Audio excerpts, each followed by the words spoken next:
ดูข้อมูลกันทีเลื่อนหายเสียไปแล้ววัด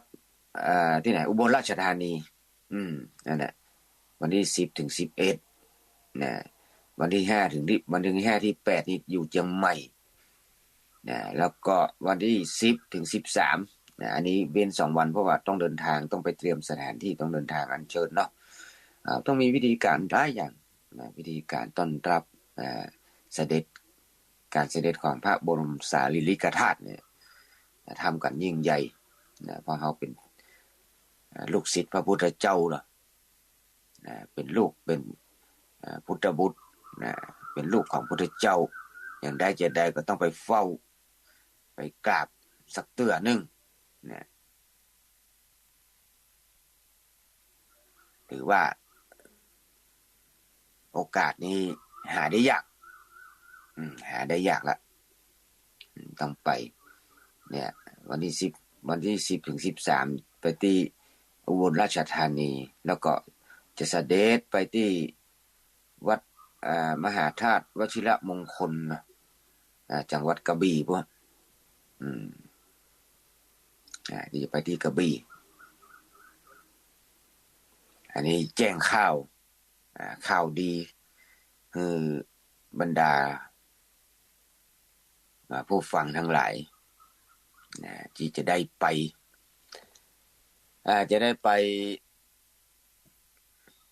กราบสักการะพระบรมสารีริกธาตุเนี่ยพอดีก็เล่าเรื่อง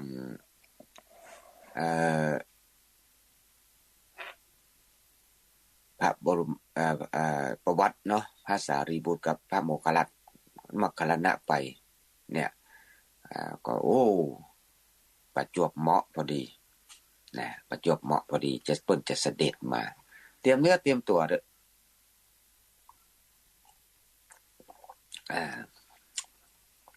เตรียมเนื้อเตรียมตัวเดินทางเตรียมตัววันที่5นั้นวันที่5ถึงวันที่8นั่นน่ะมีโอกาสได้จากนั้นพวกก็จะเสด็จปีกแล้วกันอินเดียพุ่นน่ะ ที่เดิมพุ่นน่ะเพิ่นห่วงขนาดละมันจะว่าประเทศไทยเฮาถือว่าเป็นเมืองพุทธเนาะเพิ่นกลัวถ้าไปที่อื่นเสด็จไปที่อื่นก็จะไม่ได้รับการปูจาต้อนรับเท่าที่ควรแต่ในฐานะที่เมืองประเทศไทยเฮานี่พุทธศาสนาเจริญรุ่งเรืองเจริญรุ่งเรืองมากประเทศหนึ่งในแถบเนี้ยเดี๋ยวนี้ประเทศไทยนี่เรื่องพระพุทธศาสนานี่ถือว่าเจริญรุ่งเรืองมากมายพอสมควรประเทศนึงก็ประเทศพม่าเนาะประเทศพม่านี่คุณอันนี้แน่นอนเหมือนกันถ้าใครได้ไปประเทศพม่านี่จะหันว่าวัดวาอารามพระเจดีย์เจดีย์เนี่ยที่เพิ่นสร้างปูจาเนี่ยมากที่สุดในประเทศอินเดียประเทศพม่านี่เนี่ยประเทศไทยเฮานี่ยังบ่ได้เกิงที่เพิ่นเรื่องสร้างเจดีย์เนี่ยที่จะบรรจุพระบรมสารีริกธาตุนี่นะเพราะว่าเฮาก็คิดว่าเนาะอันนี้อาตมาก็คงคิดว่าเพิ่นอยู่ใกล้ประเทศอินเดียเนาะมันชายแดนติดอินเดียหรอกประเทศพม่านี่นะ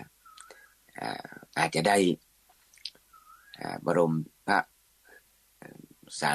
บรมสารีริกธาตุมันนักพอสมควรเหมือนกันบนไกลกันอาจจะถือว่าเป็นส่วนหนึ่งของชมพูทวีปเลยก็ได้สมัยนั้นเนาะเป็นส่วนหนึ่งใกล้ๆเป็นหลายคนว่าเป็นมัชชิมประเทศเหมือนประเทศไทยเฮานี่สมัยก่อนถือว่าเป็นปัจจันตะไกล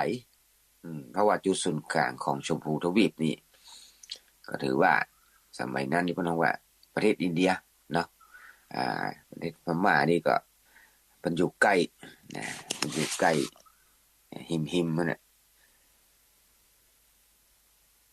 แล้วก็ประเทศไทยเฮาก็ได้รับอิทธิพลการเผยแพร่พุทธศาสนามาหลายด้าน นะ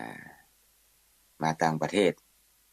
ทางเมืองเหนือเฮานี่ส่วนใหญ่จะมาทางทางพม่าเนี่ยนะทางพม่านี่แหละส่วนเนี้ยมาทางพม่าแฮมส่วนหนึ่งก็เข้ามาทางแหลมมาลายูทางประเทศอินโดก่อนทางอินโดเข้าไปทางที่ครั้งแรกเพิ่นคาดว่าแถวนครปฐมอย่างเงี้ยเป็นต้นนครปฐมมาสู่ประเทศสยามประมาณนั้นเพิ่นว่าเนาะทีหลังแถวนครศรีธรรมราชเนี่ย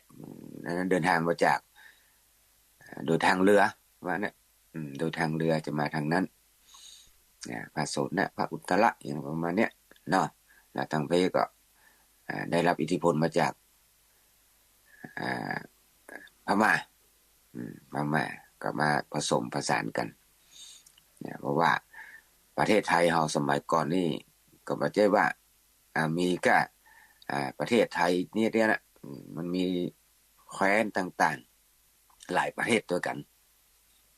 หลายประเทศก่อนเพิ่นว่าแคว้นล้านนาพ้องทางใต้ก็แคว้นศรีวิชัยอย่างเงี้ยทางกลางก็แคว้น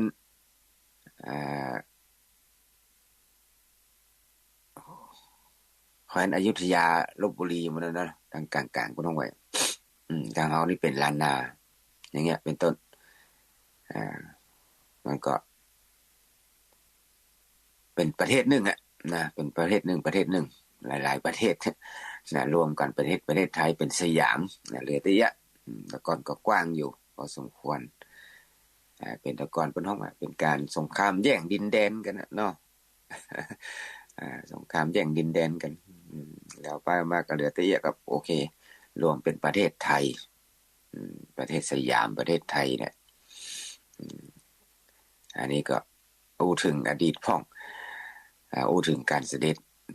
มาของพระบรมสารีริกธาตุเนาะเสียงเป็นใจพ้องกับมั่วนะถ้าจะชาติบ่ชาตินี้จะมาภาคกว่าเครื่องนี้เครื่องใจครั้งแรกนะบางทีก็มันเจ้าเนาะมันมี2ลายมี2ลายด้วยกันเนี่ยก็เลยอาจารย์เพิ่นคงจะนี้หน่อยเพิ่นตักคนไหนว่าอาจารย์แถมเครื่องนึงเด้อกลายเป็นเครื่องนี้ไปฮะจำเป็นยังเครื่องนี้นี่บ่ได้เด้อถ้าออกเครื่องนี้นี่โทรบ่ได้มาเด้อนะมันบ่ใช่ฮะเพราะว่ามันต้องออกวิทยุแถมเครื่องนึงออกวิทยุแถมเครื่องนึงแล้วก็รับโทรศัพท์แถมเครื่องนึงก็ประเด็นนี้อู้เครื่องที่รับโทรศัพท์นะบ่ได้อู้เครื่องที่ออกวิทยุนะปกติมันจะสูนกันเนาะใจเครื่องเดียวกันนี่นะใจเครื่องเดียวกันนี่มันจะสูนกันเด้อแต่ก็เฮาก็บ่เคยใจนะบ่เคยใจเฮากลัวมันดับไปกดผิดกดถูกไปว่าไปกดวางวิทยุให้แน่ไปกดวางคลื่นลิง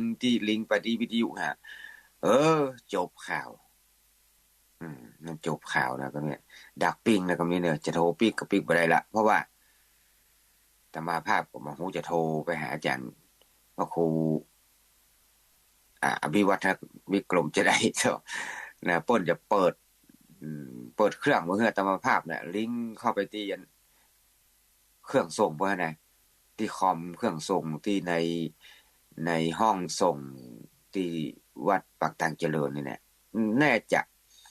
อาจารย์น่าจะไม่ได้อยู่ในห้องคั่นนะพอเพิ่นว่าเปิดปุ๊บเนี่ยเพิ่นอยู่ในห้องเพิ่นมันใกล้ๆกันนะเครื่องส่งกับห้องเพิ่นนี่นะแต่ว่าเพิ่นรับที่เพิ่นใจเครื่องเนี่ยเพิ่นใจโทรศัพท์นี่เป็นรับเนี่ยเทคโนโลยีเพิ่นเก่งนะอยู่ไหนรับก็ได้บ่ถ้าจำเป็นต้องรับที่ห้องส่งเฮ้ยเข้าท่าเพิ่นอยู่ที่ห้องเพิ่นเพิ่นถ้าจะมาเปิดที่ห้องส่งก็ต้องเดินออกมาเดินออกมาหลายเมตรหลาย10เมตรเหมือนกัน ต้องออกห้องมาแล้วก็เดินมาสู่ที่ห้องที่ออกวิทยุเนี่ยอันนี้เพิ่นอยู่ที่ห้องเพิ่นน่ะเพิ่นบ่ต้องละรับที่หั้นรับที่หั้นแล้วก็รับที่ห้องแล้วก็ส่งไปที่ เออที่ห้องส่งนี่เนาะอาจจะโอ้ง่ายๆเนาะเข้าท่ามันกันอยู่ไหนที่ฮับก็ได้เฮ้ยเปิดใจบังคับเนี่ยคอนโทรลเพราะว่าคอนโทรลใจโทรศัพท์มือถือคอนโทรลคอนโทรลไปที่ห้องส่งได้เลยนะอยู่ในฮับก็ได้หมดเปิดใจโทรศัพท์เนี่ยกดจะเปิดนะอยู่กำลังอยู่กลางตางนี่เนาะรายการจะออกแล้วมาบัดตันเอาเทปออกก่อนใจโทรศัพท์นี่เฮ้ยสั่งคอมเปิดได้ เขาถ่าเหมือนกันนะสั่งคอมเปิดได้เลยเขาก็ว่าเนี่ยเทคโนโลยีเนาะเทคโนโลยีนี่นวัตกรรมใหม่ๆนี่มันมานวัตกรรมใหม่ๆมันแต่งขึ้นมาติ๊กๆอ่ะเฮาโดยบัดตันนะตามมาภาคหมู่เฮาที่ฟังนี่เนี่ยส่วนใหญ่อ่ะเป็นสวผู้สูงวัยอ่ะเป็นผู้สูงอายุหมดอ่ะโอ้บัดตันละอ่อนเนี่ยเรื่องเทคโนโลยีนี่นะเทคโนโลยีเทคโนโลยีสารสนเทศเหมือนกันอ๋อเข้าใจเนี่ยเฮาคนเฒ่าเนี่ยบ่เข้าใจโทรศัพท์นี่นะไม่ได้ว่าอย่างนักอ่ะขอฮับได้โทรได้โอเคละบ่ต้องไปอย่างมันมากมายเลยอ่ะมันจำเป็นต้องอย่างนักเลยเออก็อันนี้ก็ออกไลน์นู่นเลยอาจารย์ท่านบอกรู้สมุวิศวัตวรกิจโจเพิ่นก็ส่งไลน์มาเฮ้ยออกวิทยุออกไลน์ตัวเด้อตัวลงนี่ล่ะออกไลน์ตัวออกไปได้ทั่วโลกเหมือนกันทั่วประเทศไทยทั่วโลกเหมือนกันฟังย้อนหลังได้เนี่ยดีไปอย่างเนี่ยตมาภาคออกมาทวนบางทีก็ฟังทวนเสียงตัวเก่าว่าผิดพลาดตรงไหนพ่องอย่างวันนั้นเนี่ยพอมาฟังทีหลังอ้าวเฮาผิดพลาดเนี่ยว่าจะวันมาฆกูจากลายเป็นวันวิสาขบูชาไปต้องมาขออภัยทีหลังขออภัยทีหลังพูดผิดพลาดไปแล้วเนี่ยข้อมูลนี่สำคัญเหมือนกันเลยไปแล้วก็เฮาบ่ได้ชี้ข้อมูลที่มันตรงเนาะบางทีเรียกว่าเนี่ยบางทีก็เบอร์เหมือนกันตื่นเจ้าเวลาจะเรื่องนึงไปนึกถึงเรื่องนึงไปเห็นเรื่องเนี่ยเป็นอย่างนั้น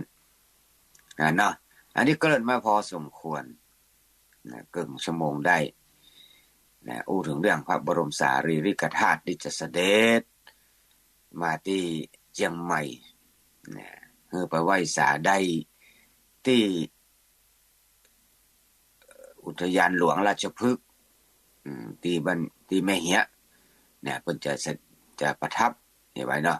อธิบายเนี่ยประทับอยู่ที่หอคำหลวงนั่นเป็นเวลา4วันด้วยกันฉะนั้นก็ไปไหว้ไปสาได้หมู่เฮาทั้งหลายเด้อทุกคนทุกท่านละไปกันหมด เอาละมาถึงจุดนี้แล้วก็จะได้เข้ามาสู่เรื่องเนี่ยประวัติของพระโมคคัลลานะอัครสาวกฝ่ายซ้ายหรือว่าอัครสาวกที่2ก็ได้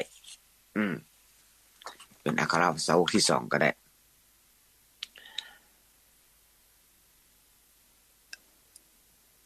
พระโมคคัลลานะที่เป็นเพื่อนของ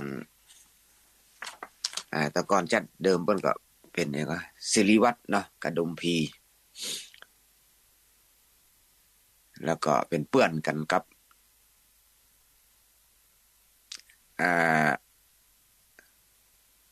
อุปติสสะเนาะอุปติสสะอันนี้ก็ถ้าเอาอันนี้เป็นชื่อเดิมเปิ้นเนาะเป็นชื่อเดิมเปิ้นถ้าเราจะถึงเรื่องอันนี้ก็ภาษารีบุตรพระโมคคัลลานะเนี่ยอันเดียวกันนะแต่ว่า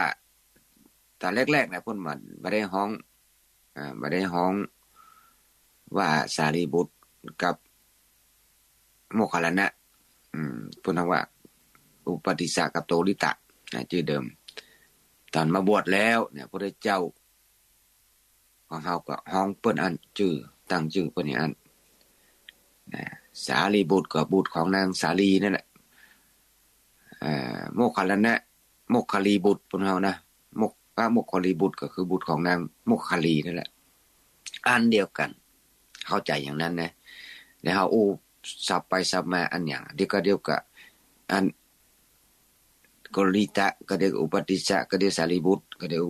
ก็จะว่าโมคคัลลานะเห็นบ่เนาะต้องเข้าใจอย่างนั้น เป็นชื่อเดิมเพิ่นแล้วก็ที่ว่าตุลุงอาตมาภาพที่อู้ถึงว่า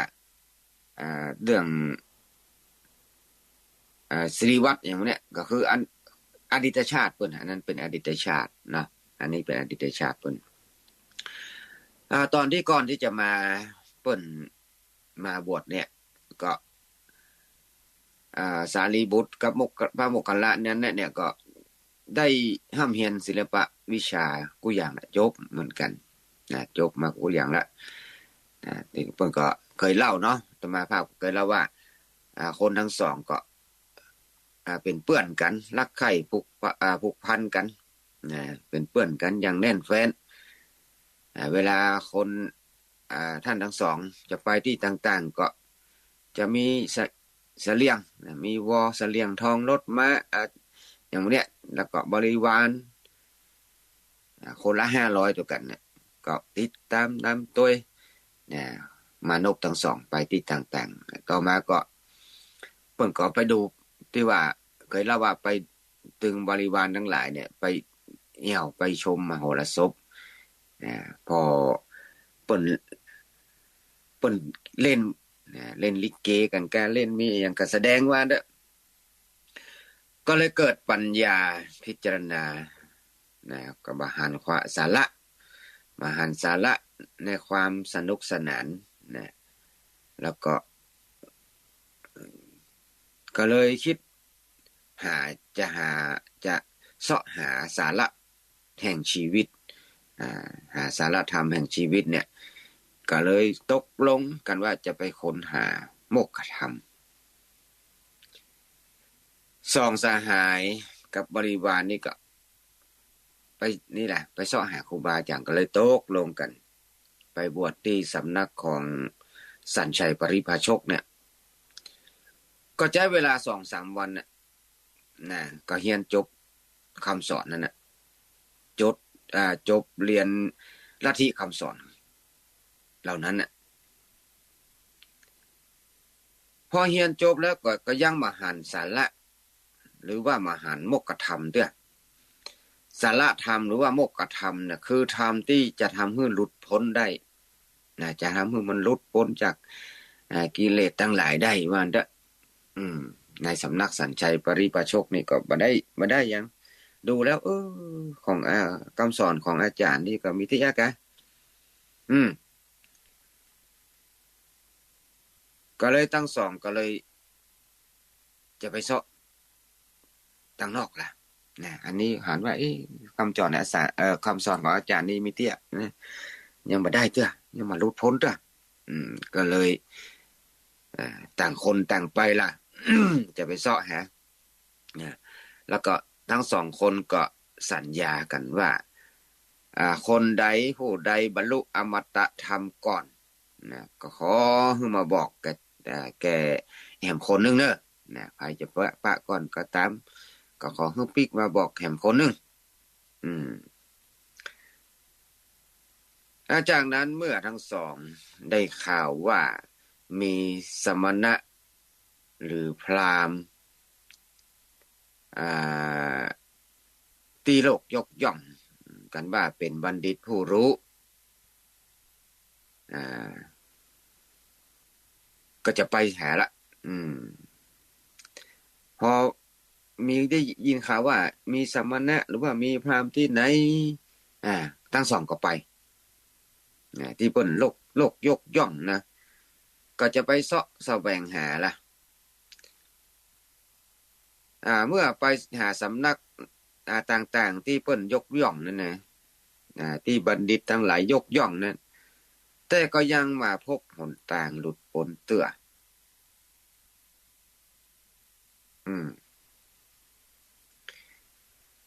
ก็มีแต่เอ่อ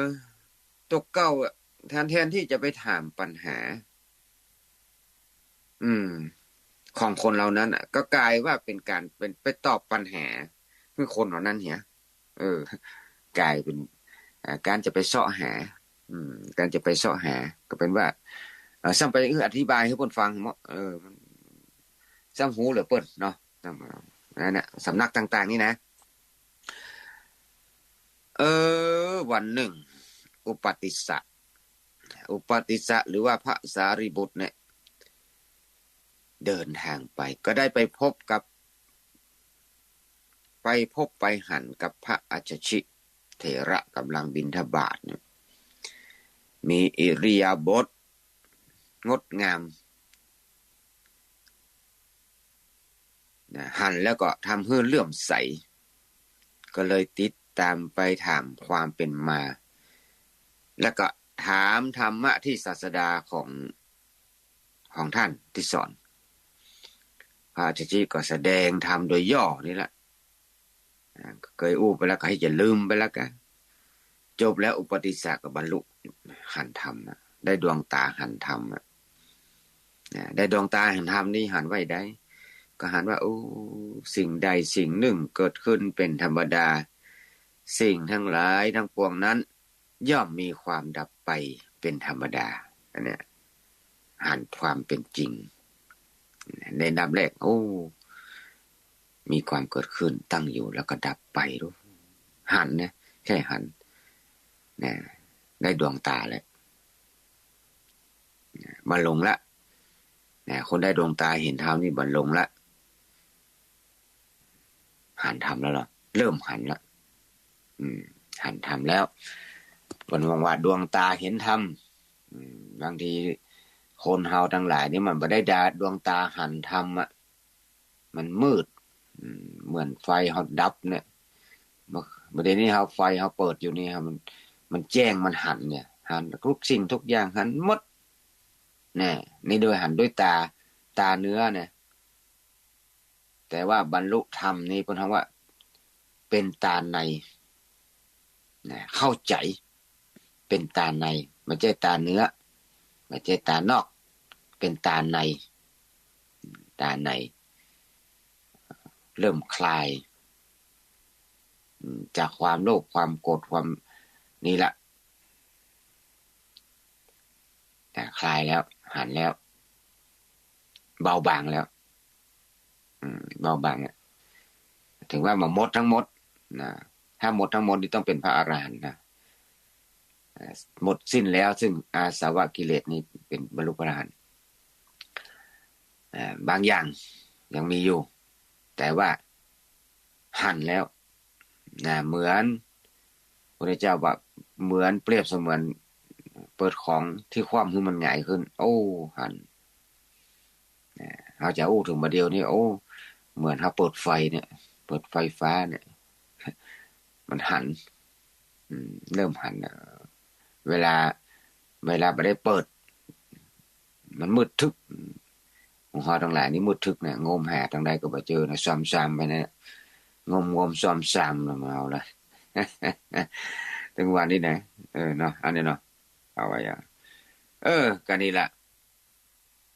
พอได้ดวงตาหันธรรมก็จะไปบอกโกริตะแหละนะอุปติสสะบรรจุได้อย่างก็ธรรมจักษุละได้ดวงตาหันธรรมเลยก็ขออนุญาตไปบอกข่าวดีนี่แก่โกริตะนะแล้วก็จะโตยไปมันนะจะโตยไปแล้วต่อมาก็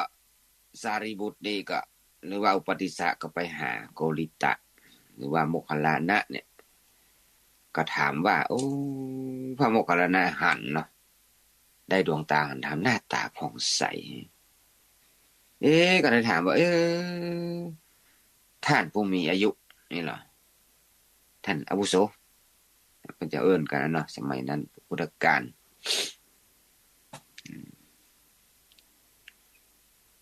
ประเดี๋ยวนี้อินทรีย์ของท่านนี่ผ่องใส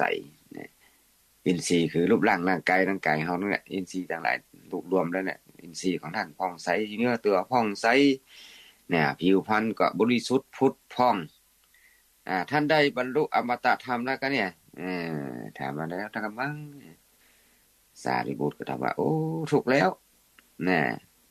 เราได้บรรลุอมตะธรรมแล้ววันเต้าท่านบรรลุอมตะธรรมได้จะได้โดยวิธีใดพระโมคคัลลานะถามสารีบุตรปริโภชกเนี่ยก็เล่าถึงการได้พบพระอัจฉริเถระและก็ได้ถามท่านว่าท่านบวชกับใครท่านละใครเป็นศาสดาของท่านท่านชอบใจในธรรมของใครนี่หรอกพระอัจฉริก็ตอบว่าเราบวชกับพระผู้มีพระภาคเจ้า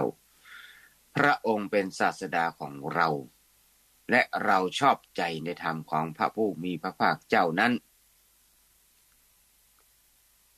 แล้วก็ถามต่อไปว่าศาสดาของท่าน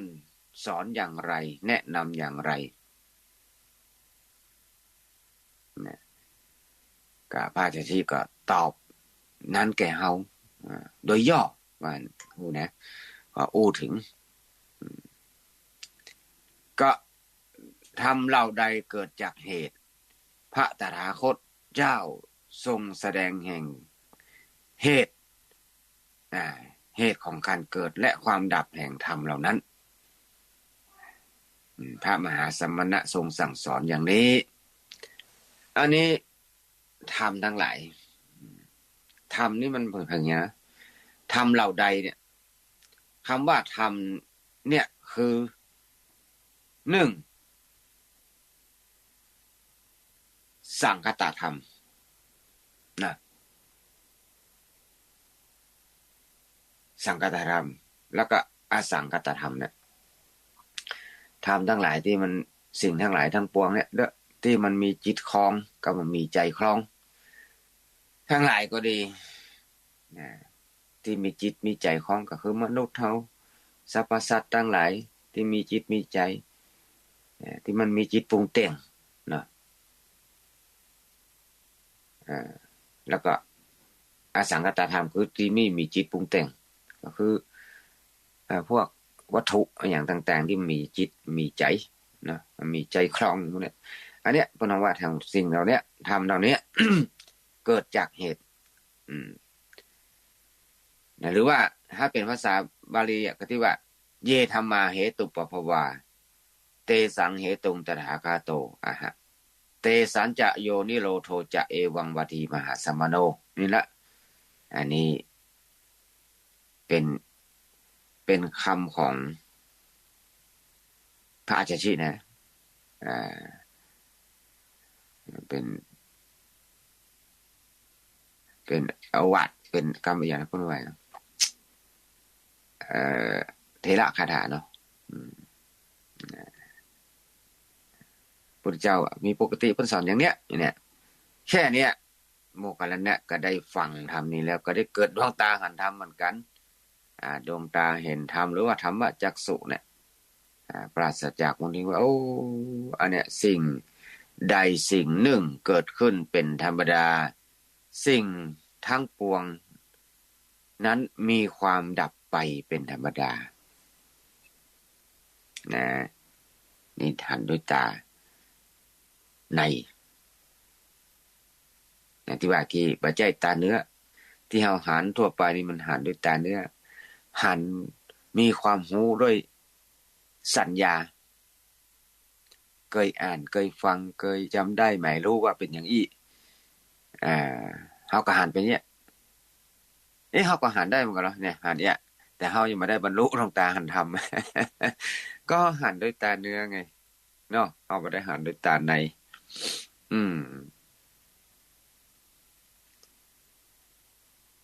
มันมาเข้าในใจ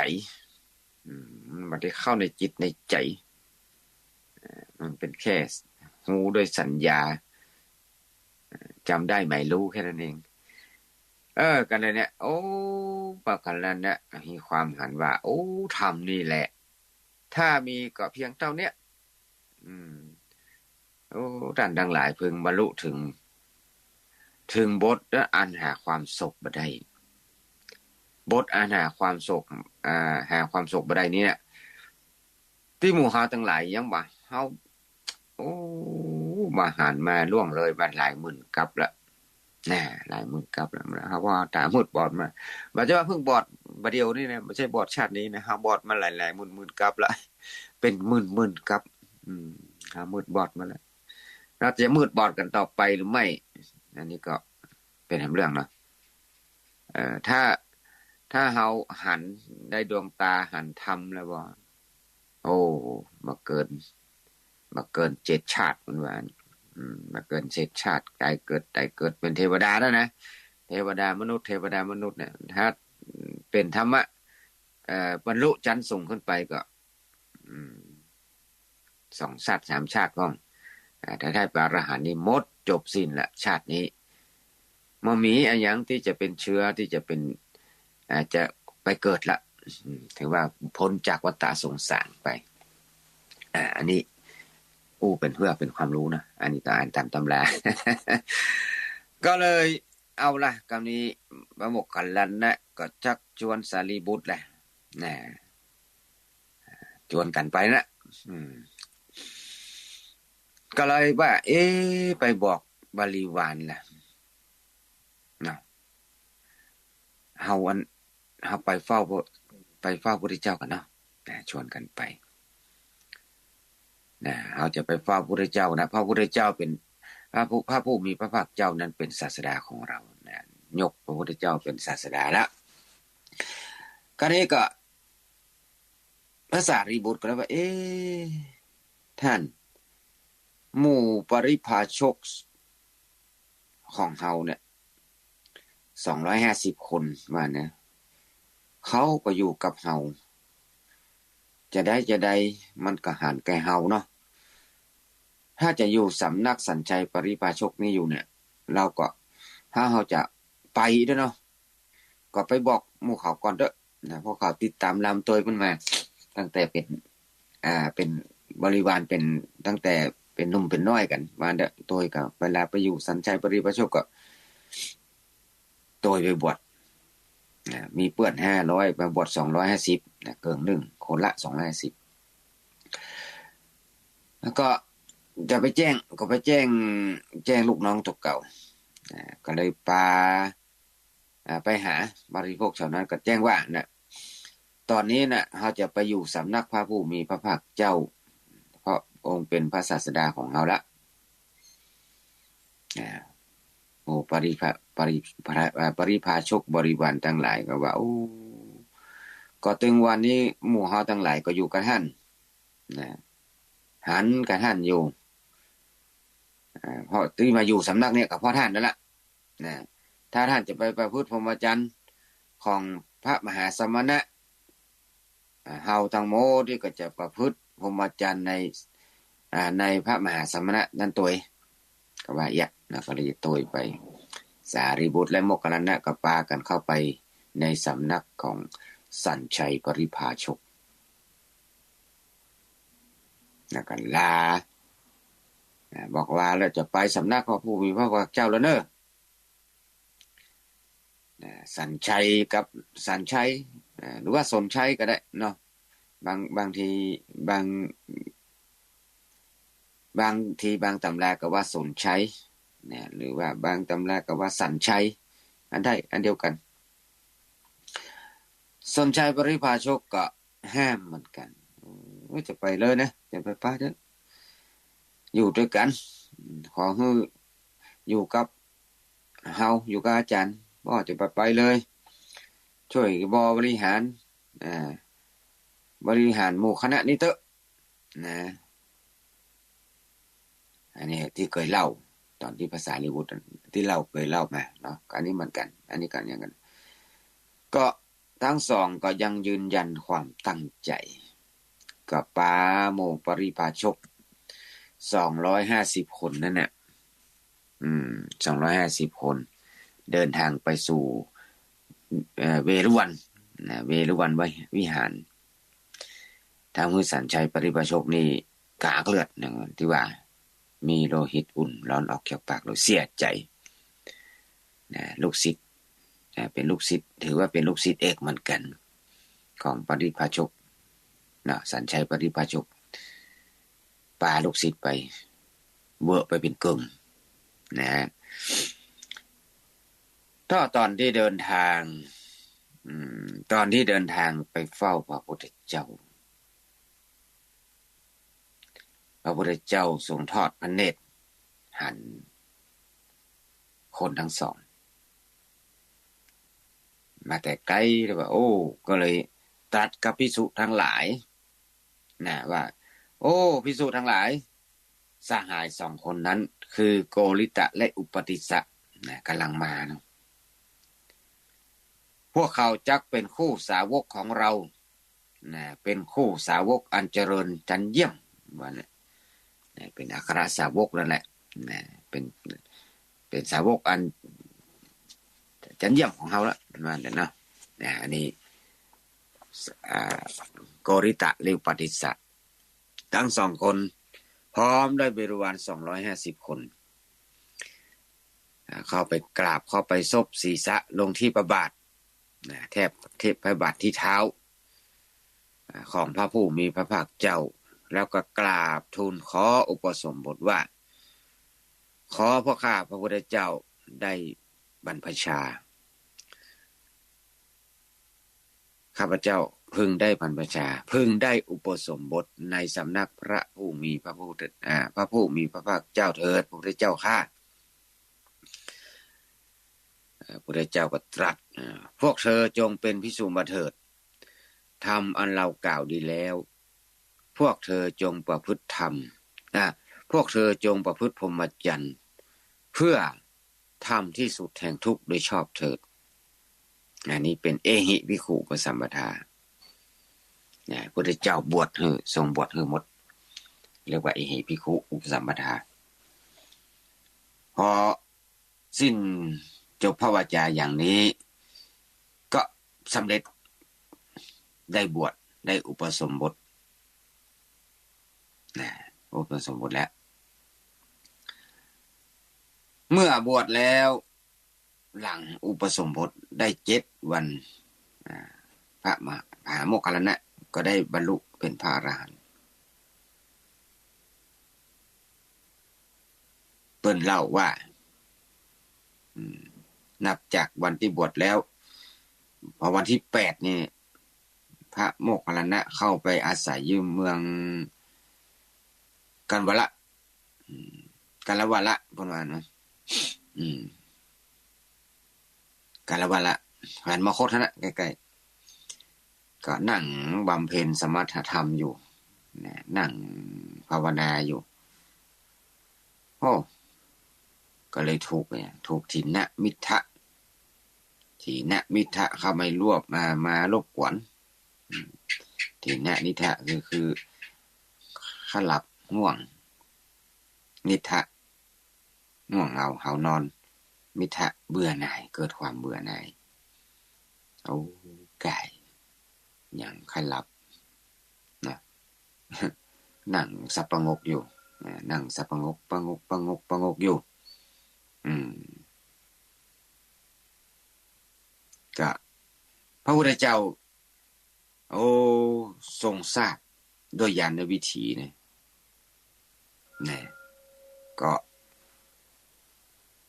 ทรงก็เลยเตือนไปแหละพระพุทธเจ้าว่าหมอขนาดนั้นความพยายามของเธออย่าได้จะเพิ่งมันไร้ผลเนี่ยพระพุทธเจ้าก็เลยอย่างครับเพิ่นว่าวิธีแก้ความง่วงบรรเทาความง่วงได้เพราะว่ากำลังพอพระโมคคัลลานะเดินได้บำเพ็ญสมถธรรม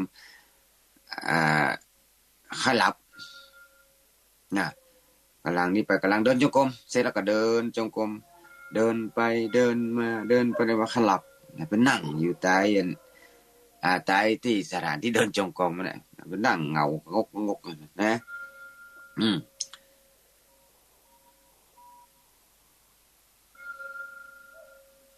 ก็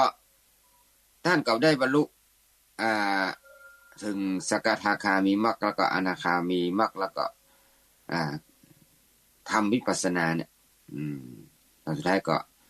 เข้าถึงที่สุดของญาณของสาวกญาณคือปัญญาที่พระสาวกระดับของท่านนี่ต้องมีอย่างเช่นปฏิสัมภิทาสี่อย่างนั้นเนาะแล้วก็คือผลก็คืออรหันต์ผลเลิศของว่าปฏิสัมภิทาสี่นี่คือเป็นฤทธิ์พวกนี้เป็นฤทธิ์ปฏิสัมภิทารู้จิตรู้ใจรู้อย่างผู้คนอื่นอย่างนี้เป็นต้นอันนี้เป็นความสามารถพิเศษเนี่ยแล้วก็อันที่สุดก็คืออรหันตผลอรหันตผลก็คือหมดสิ้นจากอาสวะกิเลสนะแล้วก็ทำหรือว่าสิ่งที่พระเจ้าได้ทำให้ท่านบรรเทาความง่วงเหงาได้ก็พระเจ้าก็เลยบอกว่าเนี่ยวิธีแก้วิธีแก้ความง่วงนี่นะความง่วงเหงาเขานอนความขี้คร้านเหมือนไหนนะพระเจ้าเห็นเนาะตอนแรกนะที่เป็นข้าหลับนะเป็นง่วงก็เห็นด้วยที่ประจักษ์สุญานของพระเจ้าเลยที่หมู่เฮามนุษย์ทั้งหลายมีแต่ก็ไปนะปรากฏนะปรากฏตอนแน่ประทับตอนที่ปรากฏตะเบื้องแน่พระโมคคัลลานะเนี่ยมันไปโดยที่พูดคำว่าหายตัวนี่ไงอธิบายได้ไปปรากฏนี่เนาะจากที่เพิ่นประทับก็ไปที่อันนี้เลยไปที่หน้าพระโมคคัลลานะนะมันเจ้าของใกล้ๆนะที่พุทธจักเวรุวันไปที่อันอย่างนั้นนะที่อันกาลวะละเนี่ยกาลวะละเนี่ยที่พระคันมคตนี่นะเจ้าของใกล้ๆเนี่ยนะปลีกออกไปเพิ่นปลีกออกไปปฏิบัติสมณธรรมตีหนึ่งแต่พระเจ้าจะไปทางไหนก็ได้มามีการไปได้เลยทั้งอนันตจักรวาลเนี่ยไปได้แค่ลัดมือเดียวไปนึกถึงปุ๊บก็ถึงปั๊บอย่างนี้เป็นต้นก็เลยไปอยู่ตรงนั้นแล้วถามนะโมคคัลลานะเธอง่วงเหรอว่าเนี่ยเธอง่วงหรือบ้านโมคคัลลานะแต่ว่าอย่างนั้นพระพุทธเจ้าค่ะก็เลยสอนอุบายแก้ง่วงแหละเอาถ้าแก้ง่วงนะคือทำอีเด้อนะพระพุทธเจ้าสอนบอกแก้วิธีแก้ง่วงคือถ้ากำลังกึดเรื่องอย่างเรื่องใดเรื่องหนึ่งอยู่เนี่ยก็ฮึกึดถึงเรื่องนั้นฮึมักนะฮึคิดพิจารณาฮึนักเรื่องนั้นน่ะเฮานึกถึงเรื่องใดล่ะก็คิดถึงนั้นก็ถ้ายังมาหายง่วงเต้อก็ฮึนึกรึกนะคิดถึงธรรมที่ได้เรียนได้ฟังมาลองนึกถึงธรรมะของเราลองนึกถึงธรรมะที่เขาได้ทำได้เรียนเราลองตึกลองคิดดูเนาะถ้ายังมาหายง่วงเตื้อก็สาธยายสาธยายทำเวลาท่องเนาะท่องบทท่องธรรมที่ได้เรียนมาแล้วเนี่ยท่องมาให้มันโดยพิสดารเนี่ยมันเฮาเหมือนตัวเจ้าเนาะเวลาตมาภาพเขาเหมือนกันช่วงเจ้าเนี่ยไปทำวัดนี่แหละไปทำวัดไปกำลังเดินพุทธมนต์นะถ้ามานึกถึงนะถ้ามานึกถึงบทสวดมนต์ที่เขาจะสวดนี่แหละถ้ามานึกถึงเนื้อมาถึงเนี่ยมันได้นึกถึงที่ว่าจะท่องไว้ว่าอย่างเนี่ยหลับนะหลับไปเลยนะบางทีคางมาถึงเขานึกว่าเขาท่องไปเจ็บแจ้สกรรมหลับคางไปอันนี้ต้องนึกถึงไงเนี่ยวิธีง่วงเขาต้องนึกถึงเนื้อมันด้วยเขาจะท่องว่าอย่างนี้เนี่ยเป็นต้องสาธยายลองว่าในใจรับเหมือนกันอันนี้หมายถึงว่าสาธยายธรรมก็คือต้องท่องออกปากแล้วถ้าเอาท่องไปเนี่ยมันม่วนมันสวดมนต์นี่นะม่วนเอ็กใส่กันให้มันเข้าเสียงเข้ากันดีซ้ำม่วนเสียงเข้าไปกลองๆนะคีย์เสียงเข้ากันนี่นะมาตกล่องนี่นะต้องไปกันแล้วก็สู้กันแล้วสวดแข่งกันมันทำให้หายง่วงได้เหมือนกันอันนี้ก็พระเจ้าบอกเนี่ยต้องสาธยายอย่าทำให้ยังมาง่วงไม่ต้องมาหายง่วงเด้อหายง่วงสวดมนต์อย่างไรก็ได้ก็ เอาวันมือย่อนหูเนี่ยเพิ่นว่าเนี่ยยาวแนวย่อนหูนะเพิ่นว่าย่อนหูลูกหูเนี่ยลูกหูย่อนหูแล้วเข้าไปในหูนะชวกที่หูอยู่เนาะย่อนหูเอามือลูบเนื้อลูบตัวแล้วเนี่ยยังมาหายตัวแกมาหายก็ลูกขึ้นไปด้วยแนมค่อนหลังแน่เนี่ยคนเราขลับแล้วเรากว่าแนมหลังเนี่ยแล้วก็เลี้ยวมองอยู่ดูทิศต่างๆนะพอปุ้นพอเพยพอทั้งทิศต่างๆพอตั้งใต้ตะวันออกก็ดีตั้งเหนือตั้งใต้ตะวันตกพอไปนะลอกไปมันทำให้หายง่วงว่านะพุทธเจ้าคุณว่าเนาะเงียนแน่พอดาวเนี่ยพอดวงดาวพอนักขัตฤกษ์เนี่ยพอดวงดาวนักขัตฤกษ์ว่าไงก็ยังมาหายง่วงเถอะก็นึกถึงอโลกสัญญาอโลกสัญญาคืออย่างอโลกสัญญาคือนึกถึงแสงสว่างเนี่ยความแจ้งความแสงสว่างแห่งแสงสว่างแห่งความแจ้งนั่นแหละทำใจนึกนะทำใจนึกว่าคือมันทำใจคือมันว่าทำใจว่ากลางวันเป็นจะใดกลางคืนก็อย่างนั้นนะกลางคืนจะได้กลางวันก็อย่างนั้นนะคือมีแสงสว่างนะคือมีความแจ้งอยู่ในใจมีใจเปิดเผยทำที่มันใจมันโล่งมันเหมือนทำให้มันมีอย่างห่อหุ้มคือมันมืดมิดเนี่ยคือมันสว่างไปเลยเนาะโลกก็แจ้งไปถึงโลกนี่นึกถึงเมื่อวันนะแจ้งเมื่อวันเนี่ยเมื่อคืนก็แจ้งเมื่อคืนมันก็แจ้งอย่างเดียวกันเนี่ยทำใจให้โล่งทำใจให้มันมีแสงสว่างนี่เลยเนาะทำใจมันมีแสงสว่างสว่างเอาไว้ทำใจอย่างนั้นถ้ามาหายง่วงเถอะก็เดินจงกรมเนี่ยพระพุทธเจ้าพระโมคคัลลานะกันนะพอมาหายง่วงเถอะก็เดินจงกรมเนี่ยที่ฐานเดินจงกรมก็เดินเกินกลับไปกลับมาเดินจงกรมเดินปิกไปปิกมาเดินกลับไปกลับมากำหนดหมายเดินไปกลับไปกลับมาสำรวมอินทรีย์มีใจบ่คิดออกไปข้างนอกเลยมาคิดวงสั้นออกไปข้างนอกเนี่ยกำหนดแค่อย่างนอคว้าอย่างนอก็ว่าไปบางคนก็นึกถึงว่าเพิ่งมีสติกำกับอยู่ตลอดเวลาอย่างเงี้ยเดินไปเดินมาแล้วเดินไปเดินมายังมาหายง่วงเตื้อนอนเถอะให้มันมาหายง่วงก็นอนเถอะจบนะแต่ว่าต้องนอนแบบสีหสายญาติเนี่ยเป็นคำว่าสีหสายญาตินี่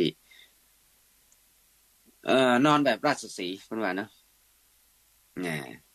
มีใจมั่นคงดุจราชสีห์พญาเจ้าป่าพญาราชสีห์เจ้าป่ามีใจมั่นคงนะต้องมากลัวละเจ้าป่ายิ่งใหญ่แล้วก็พวกเราว่าสีหญาติก็คือนอนตะแคงข้างขวาเนาะตะแคงขวาไม่ใช่ในตะแคงซ้ายในเอานี่มันจ้างตะแคงไปตะแคงมาอะไรกันนะนอนภาคนี้ตะแคงขวายังนอนมาแล้วปิกไปตะแคงซ้ายตะแคงซ้ายก็ปิกไปหงายพองไงปิ้นไปปิ้นมาปิ้นไปปิ้นมาแสดงคนนอนมาหลับนะนอนปิ้นไปปิ้นมานอนตะแคงข้างขวาเอาเท้าเนี่ยเอาเท้าเลื่อมกันนะซ้อนเท้าเลื่อมกันมีสติสัมปชัญญะแล้วก็นอนเอนแล้วก็เคลิ้มหลับไปแต่ว่าเวลาจะเคลิ้มหลับนี่ก็กำหนดใจว่าจะนอนสักกี่นาทีจะขึ้นจะลุกกี่โมงจะนอนสักชั่วโมงนะทำใจตื่นชั่วโมงก็ต้องตื่นแล้วเนอะมีสติสัมปชัญญะอยู่เนี่ยอันนี้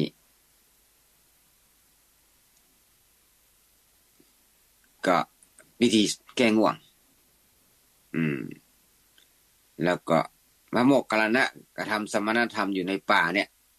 นะก็ได้บรรลุนะบรรลุวันที่8นั่นแหละวันที่7นั่นแหละวันที่7เนาะ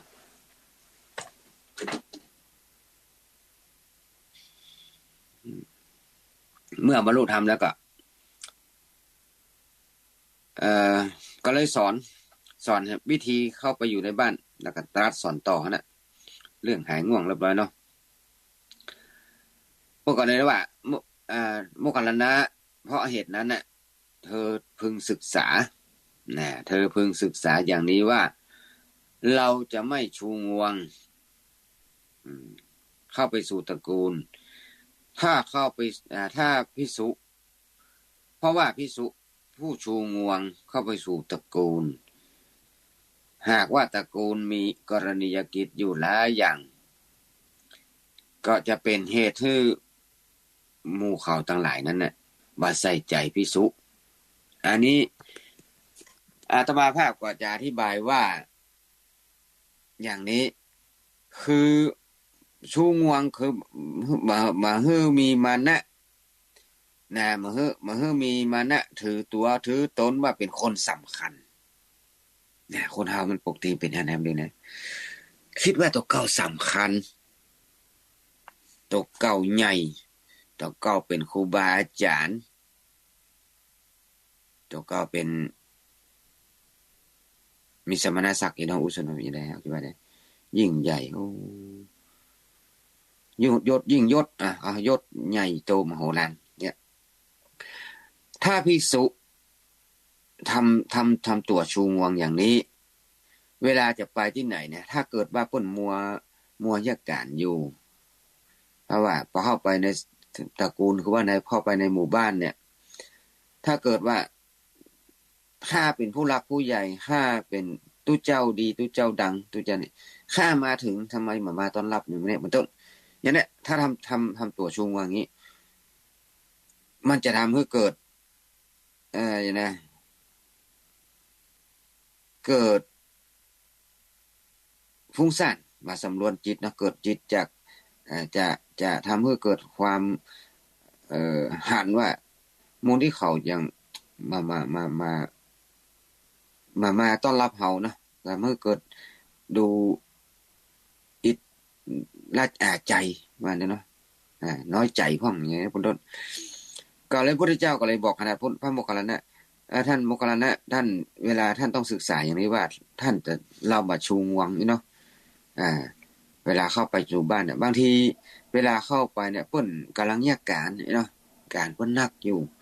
มัวยะการหั่นกันนี่กำลังมาต้อนรับทุกเจ้าก็ดีก็ทำเวลาเขาบ่สนใจพอทุกเจ้าเข้ามาแล้วเขาบ่สนใจเนี่ยทุกเจ้าหรือว่าภิกษุย่อมมีความคิดอย่างนี้ว่าอาจจะมีใครมายุยงให้หมู่เนี้ยหรือว่าเศรษฐีหรือว่าตระกูลเนี้ยแตกกับเฮาก็เนี่ยคิดอย่างเรากูเตือนมาต้อนรับเราเนี่ยวันนี้ไปมาต้อนรับเลย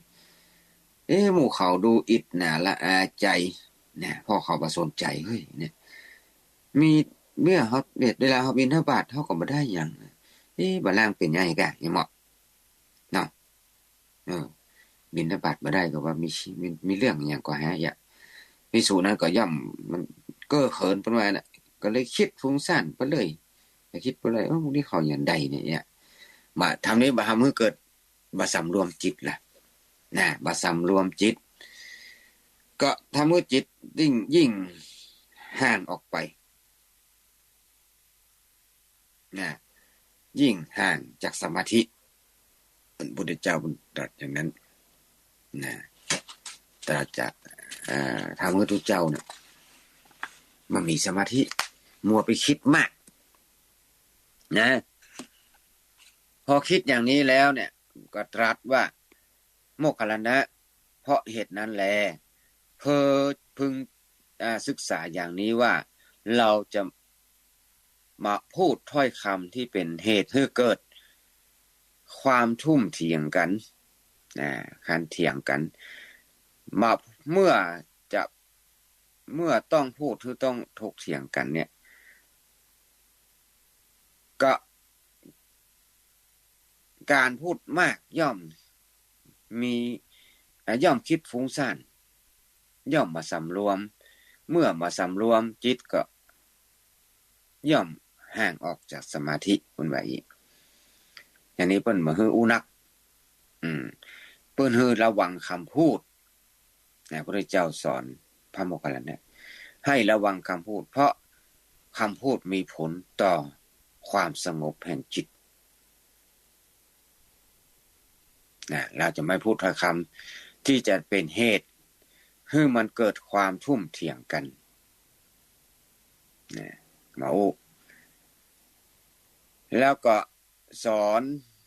อีกว่าพระโมคคัลลานะเราจะไม่สนับโมคคัลลานะเราไม่สนับสนุน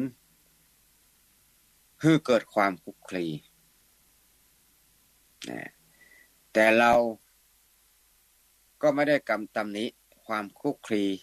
เสียทั้งหมดคือเราไม่สนับสนุนให้คลุกคลีกับหมู่ชนทั้งหลายมาว่าจะเป็นคฤหัสถ์บรรพชิตแต่ว่าเราสนับสนุนให้คลุกคลีกับเสนาสนะอันที่เงียบสงบมาอึงไร้คนสัญจรเป็นที่ควรประกอบกิจของผู้ต้องการความสงบพระพุทธเจ้าบอกว่าให้คลุกคลีกับหมู่คณะในที่นี้หมายถึงว่าหมู่ชนทั้งหลายนะมาให้ไปคลุกคลีกับหมู่คนทั้งหลายบอกว่าเป็นคฤหัสถ์หรือบรรพชิตบรรพชิตเนี่ยมันพระชิตหรือหมู่ทุกเจ้าอย่างเดียวกันก็ไปคลุกคลีแต่ใดอันนี้พระพุทธเจ้ามีพุทธประสงค์คือจะบ่ให้ไปให้หมู่ให้มาให้ไปคลุกคลีกับเพิ่นว่าบาปมิตรอีกเพิ่นว่าบางทีอาจจะมันไปเวลาไปคลุกคลีกับมันก็ทำให้มันวุ่นวายเนาะแต่ว่าพระพุทธเจ้าเพิ่นให้คลุกคลีกับสถานที่สงบไปคลุกคลีกับเสนาสนะที่เงียบสงบว่านะมาเดือดดังมาอึงมามีคนสัญจรคนสัญจรไปมาเสร็จไปมารบกวนมันต้องมามีที่คนสัญจรเป็นที่ควรจะประกอบกิจประกอบกิจหมายถึงสมณกิจนี่แหละสมณธรรมที่จะต้องใจความสงบของผู้ต้องการความสงัดต้องการความสงบร่มเย็นจากเสียงจากคนสัญจรตั้งไปมาทั้งหลายเนี่ยเนาะก็สอนพระโมคคัลลานะพุทธเจ้าที่ไปปรากฏกายต่อหน้านะสอนเรื่องความหายง่วงแล้วก็สอนอย่างนี้ก็พระโมคคัลลานะก็เลยทูลถามพระพุทธเจ้าว่าข้าแต่พระองค์ผู้เจริญโดยย่อด้วยข้อปฏิบัติมีแต่ใดมีเพียงไรหนอภิกษุจึงเป็นผู้ว่าหลุดพ้นแล้วเพราะว่าสิ้นจากตัณหามีความสำเร็จล่วงส่วนใดมีที่สุดแห่งล่วงส่วนใดประเสริฐกว่าเทวดาและมนุษย์ทั้งหลายก็ถามพระพุทธเจ้าว่าโดยย่อเนี่ยข้อปฏิบัติมีแต่ใดภิกษุที่ว่าจะเป็นผู้หลุดพ้นแล้วเนี่ยจิตหลุดพ้นแล้วสิ้นตัณหาแล้วมีความสำเร็จแล้วเนี่ยมีที่สุดล่วงส่วนอย่างใดพ้องที่จะทำให้ว่าประเสริฐกว่าเทวดาและมนุษย์ทั้งหลายเนี่ยฮะเป็นภาษาเฮาก็องค์สมเด็จพระสัมมาสัมพุทธเจ้าก็ตอบว่าภิกษุในพระธรรมวินัยนี้เมื่อได้ฟังว่าธรรมทั้งปวงไม่ควรยึดมั่นครั้นฟังแล้วเธอย่อมรู้ชัดธรรมทั้งปวงด้วยปัญญาอันยิ่งย่อมกำหนดรู้ธรรมทั้งปวงด้วยปัญญาด้วยปัญญาคือวิปัสสนาเมื่อเสวยเวทนาอย่างใดไม่ว่าสุขทุกข์ไม่ว่าไม่สุขไม่ทุกข์ย่อมพิจารณาเห็นความไม่เที่ยงในเวทนาเหล่านั้นคืออนิจจานุปัสสี ก็จะคลายความกำหนัดคือวิราคะนุปัสสีย่อมพิจารณาเห็นความดับคือนิโรธานุปัสสีเห็นความสละคืนนะปฏินิสขายะปฏินิสขานุปัสสีเธอย่อมพิจารณาอยู่เนืองๆอย่างนั้นย่อมไม่ยึดมั่นอะไรในโลกเมื่อไม่ยึดมั่นย่อมไม่สะดุ้งเมื่อไม่สะดุ้งย่อมปรินิพพานเฉพาะตัวเลยย่อมรู้ชัดว่าชาติสิ้นแล้วพรหมจรรย์อยู่จบแล้วกิจที่ควรทำก็ทำเสร็จแล้วกิจอย่างอื่นเพื่อความเป็นอย่างนี้ไม่มีละข้อปฏิบัติมีแค่นี้วะพุทธเจ้าว่านะโมคคัลลานะข้อปฏิบัติโดยย่อมีแต่อย่าง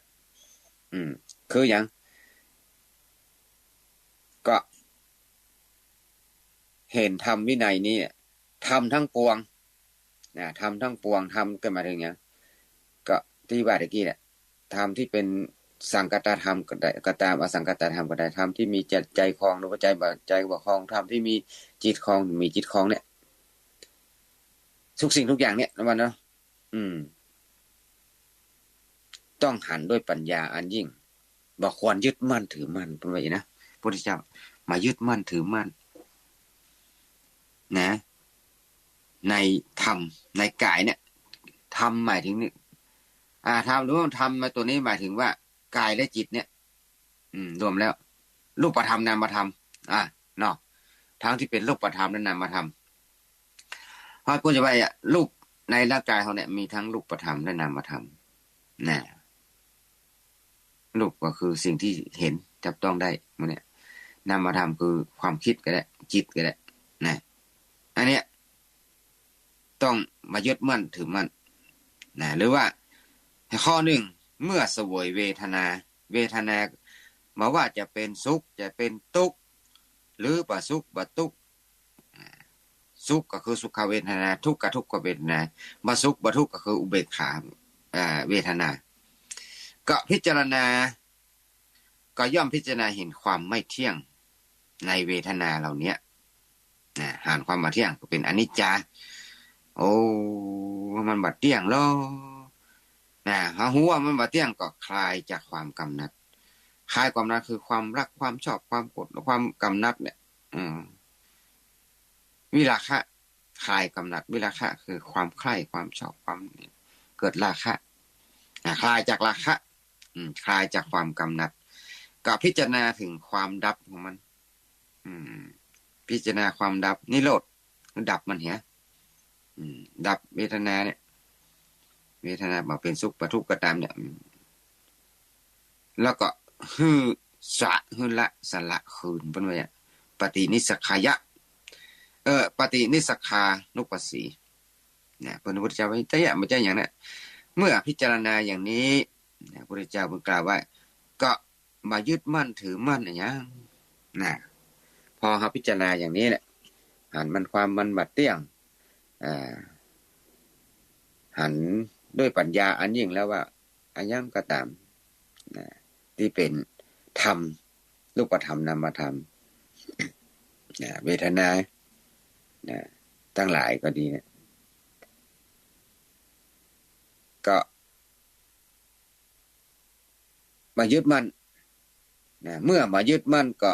เมื่อเขามายึดมั่นก็ย่อมมาสะดุ้งว่านะมาสะดุ้งกลัวเมื่อมาสะดุ้งกลัวก็ย่อมปรินิพพานเฉพาะตัวทีเดียวว่าพุทธเจ้าว่างี้เนาะพุทธเจ้าสอนพระโมคคัลลานะเมื่อรู้ว่าชาติสิ้นแล้วพรหมจรรย์อยู่จบแล้วกิจที่ทำของคำเสร็จละคือบรรลุคือกิจนี่ก็คือหมายถึงทำอาสวะกิเลสให้มันหมดไปสิ้นไปนะอยู่พรหมจรรย์จนจบแล้วทำกิจเสร็จเรียบร้อยแล้วมีกิจที่จะต้องทำแล้วนะอันนี้โดยย่อตะกี้ที่บอกว่าทำทั้งปวงที่บางคนยึดมั่นถือมั่นคือขันธ์ห้าอายตนะหมดเนี้ยธาตุตรงนี้เนาะที่มาภาพว่าอย่างเงี้ยรวมแล้วก็คือรูปกับนามนี่นะ นะรูปกับนามนามรูปนามกับรูปขันธ์ห้ารูปเวทนาสัญญาสังขารวิญญาณอาจารย์ตนะเนี่ยอัญญตนะภายใน6อัญญตนะภายนอก6ก็เป็นอัญญตนะ12อย่างนี้เป็นต้นธาตุ4ธาตุ18อย่างนี้ก็บักวันยึดมั่นถือมั่นบักวันยึดมั่นถือมั่นโดยตัณหาแล้วก็ทิฏฐิเพราะว่าธรรมเหล่านี้มันบัดเที่ยงสิ่งเหล่านี้มันไม่เที่ยงเป็นทุกข์เป็นอนัตตาแม้ว่าจะอยากยึดถือก็บ่สำเร็จเพราะว่ามันมีความแปรปรวนไปนะไปยึดไว้บ่ได้ก็สำเร็จมีความแปรปรวนไปตลอดมันเจ็บมันแก่มันเจ็บมันตายมันบ่ได้นะเนี่ยพระเจ้าสอนตรัสโดยย่อพระโมคคัลลานะฟังแล้วก็เจริญวิปัสสนานะเจริญวิปัสสนาเป็นพระอรหันต์เลยเนี่ยอันนี้บรรลุพระอรหันต์แล้ว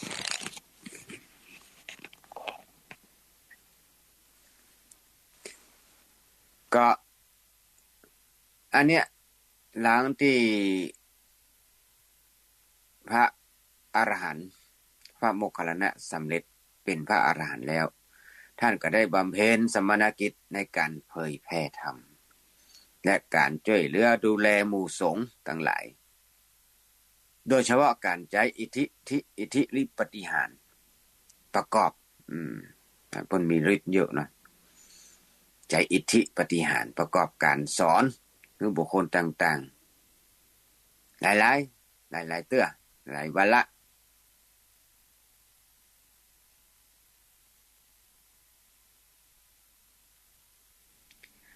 เพิ่นสามารถนี่ล่ะสมัยหนึ่งอันนี้เล่าถึงบ่นะสมัยหนึ่งพระพุทธเจ้าประทับอยู่ที่บุพารามประทับอยู่ที่บุพารามปราสาทบุพารามนี่นางวิสาขามหาอุบาสิกาได้สร้างถวายครั้งนั้นมีภิกษุจำนวนมากภิกษุเป็นภิกษุใหม่ครั้งนั้นภิกษุใหม่จำนวนมากกำลังนั่งคุยกันอยู่บนปราสาทนั้นนั่งอู้กันทุกเจ้าใหม่นั่งอู้กันบนปราสาทชั้นบนนั่งอู้กันดังแล้วก็มานึกคำนึงถึงความเคารพพระพุทธเจ้าพระพุทธเจ้าประทับอยู่บนปราสาทหรอแต่ทุกเจ้านักทุกเจ้าใหม่เมื่ออยู่บนปราสาทก็อู้กันละปัดเนาะลึงตึงจังขึ้นอยู่ปราสาทอู้กันอยู่กันหลายนะทุกเจ้านะฮะทุกเจ้าใหม่อู้กันอยู่บนปราสาทชมปราสาทนั้นงามอันนี้งามอย่างเนี้ยโอ้วิวทัศน์อันนั้นชมอันนั้นก็งามอู้กันดังมาเคารพพระพุทธเจ้า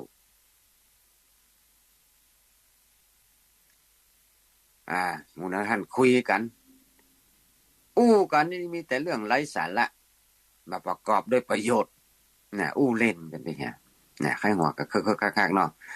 พระเจ้าทรงสดับถ้อยคำเหล่านั้นแล้วก็ทรงประสงค์ให้ภิกษุเหล่านั้น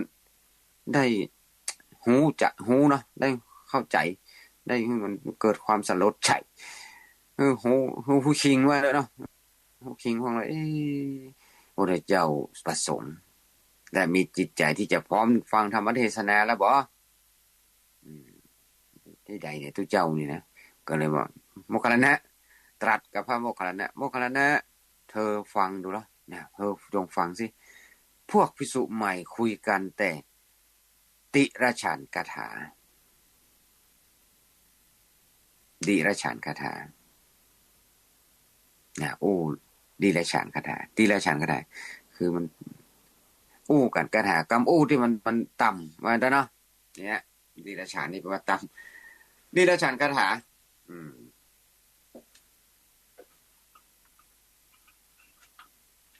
เขาจะว่าอยู่แดบ่ได้เรื่องธรรมะว่านั่นเนาะเรื่อง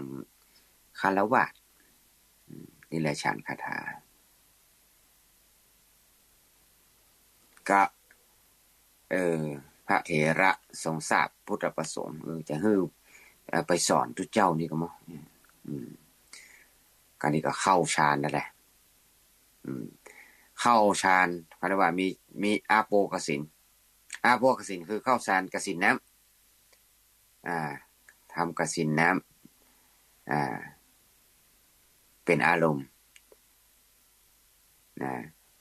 มีอภิญญานะเป็นบาทประมาณนั้นเป็นอารมณ์เป็นพื้นมีอภิญญาออกอธิษฐานบอกว่าขอที่ตั้งปราสาทจงเป็นน้ำว่าเข้ากสินน้ำเนาะแล้วก็เอานิ้วหัวไม่เท้า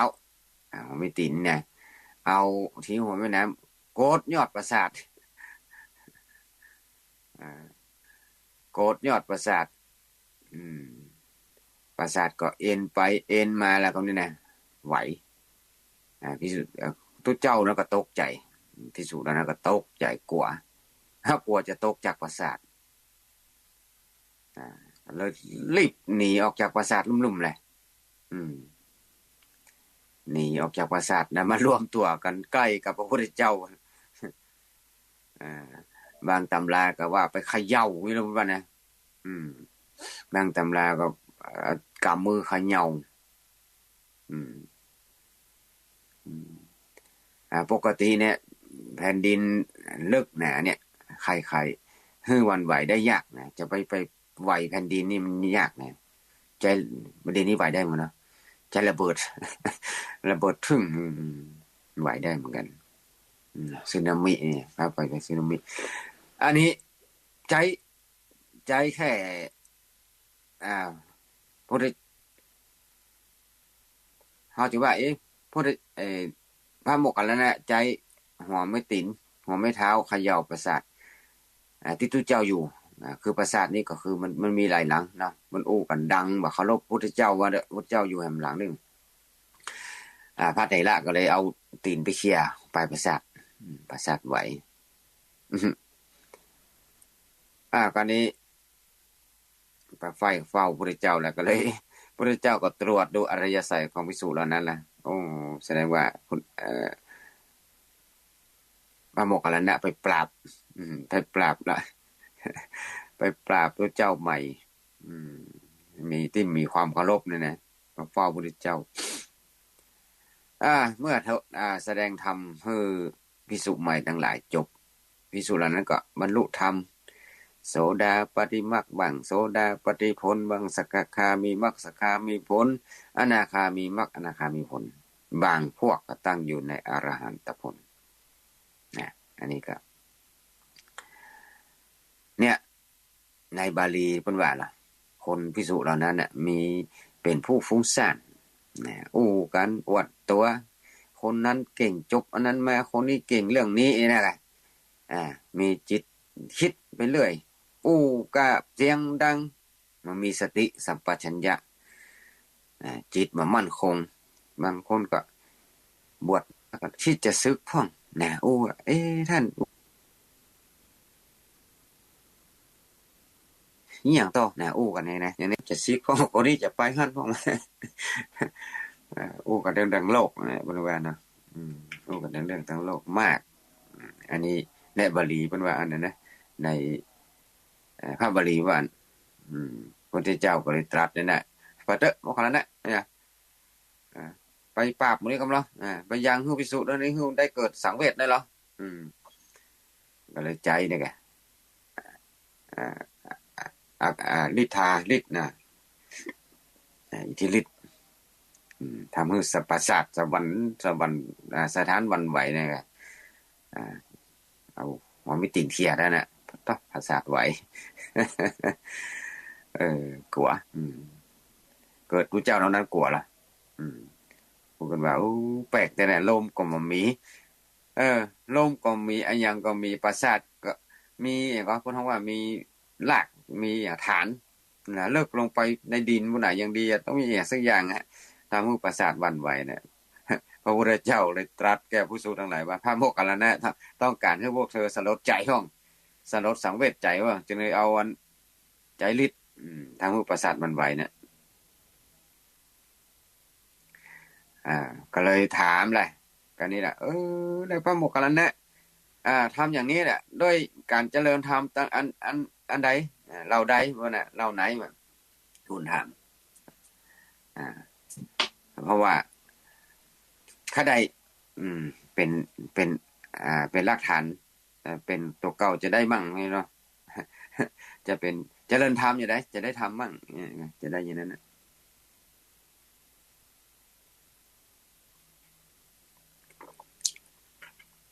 อย่างนั้นนะเนาะ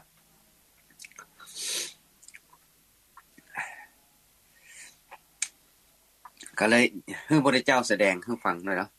ว่าเพิ่นปฏิบัติอย่างใดทำอันใดถึงได้อย่างนี้เนี่ยอย่างนั้นเป็นต้น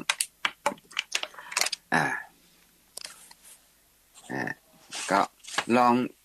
ขอให้พระองค์ประทานเนื้อความแห่งภาษิตให้มันแจ่มแจ้งเถอะข้าพระองค์จะได้จำไว้ว่าเนาะเป็นว่าอันนะก็ทรงแสดงอิทธิบาท4อิทธิบาท4ที่จะทำกับฌานสมาบัตินี่นะฤทธิ์ที่มีชาภิญญาเป็นปัจจัยและอิทธิบาท4เป็นไปเพื่อเจริญวิปัสสนาจนบรรลุเจโตวิมุตติปัญญาวิมุตติได้การทำสมาบัติก็ดีเป็นทำฌานก็ดีหรือว่าทำกรรมฐานเนาะวิปัสสนาการเจริญวิปัสสนากรรมฐานเนี่ยเพื่อจะบรรลุได้ต้องประกอบด้วยอิทธิบาท4เนี่ยเป็นว่าเนี่ยก็จะถึงบรรลุถึงเจโตวิมุตติได้ปัญญาวิมุตติได้นะอิทธิบาท4ก็มีอย่างที่หมู่เฮาทั้งหลายได้รู้ได้เห็นอิทธิบาท4คือฉันทะวิริยะจิตตะวิมังสานั่นเองฉันทะคือความรักความพอใจในสิ่งที่จะทำความรักใคร่ในสิ่งที่ทำชอบที่จะทำมาเนาะอยากมีความฮักที่ทำคือมีความมุ่งมั่นมีความฉันทะคือพอใจฉันทะนี่ก็ว่าพอใจเนาะผมจะว่ารักเนาะรักนี่จะเป็นราคะไปความพอใจที่จะทำจะทำอย่างไรที่จะสำเร็จได้เนี่ยจะทำวิปัสสนาก็ดีจะทำแบบสมถะภาวนาก็ดีเนี่ยจะทำให้มันเกิดถึงความสำเร็จจะทำอย่างก็ตามแม้แต่ทางโลก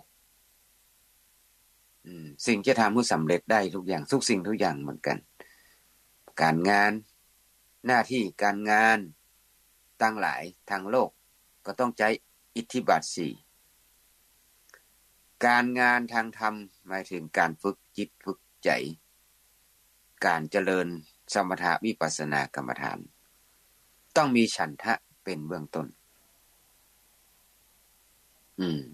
ความพอใจที่จะทำ2วิริยะต้องมีความเพียรพยายามมีความเพียรมีความพยายามที่จะทำนะมีความพอใจที่จะทำต้องมั่นทำพยายามที่ทำเพียรทำเพียรทำเพ่งเผาเพ่งเผากิเลสอันนี้อุดมธรรมเพียรเพ่งเผาเพียรคือพยายามเนี่ยพยายามทำไปเรื่อยจิตตะเอาจิตใจฝักใฝ่จิตฝักใฝ่มีสติบ่หลงฝักใฝ่อยู่ทำมีความเพียรแล้วก็ทำพยายามทำฝักใฝ่เพราะว่าจิตฝักใฝ่ถ้าจิตบ่ฝักใฝ่มันก็เกิดความฟุ้งซ่านเบื่อที่จะทำต้องฝักใฝ่จิตตะฝักใฝ่วิมังสาใคร่ครวญไตรตรองใคร่ครวญไตรตรอง คืออิทธิบาท4ฉันทะวิริยะจิตตะวิมังสาใคร่ครวญไตร่ตรองสุดท้ายมาว่าการงานนั้นจะเป็นงานทางโลกก็ตามจะเป็นงานทางจิตก็ตามจะเป็นการใจก็เถอะวิปัสสนากรรมฐานสมถกรรมฐานสัพพะภาวนาวิปัสสนากรรมฐานนี้ต้องใจอิทธิบาทโดยมันกันทั้งนั้น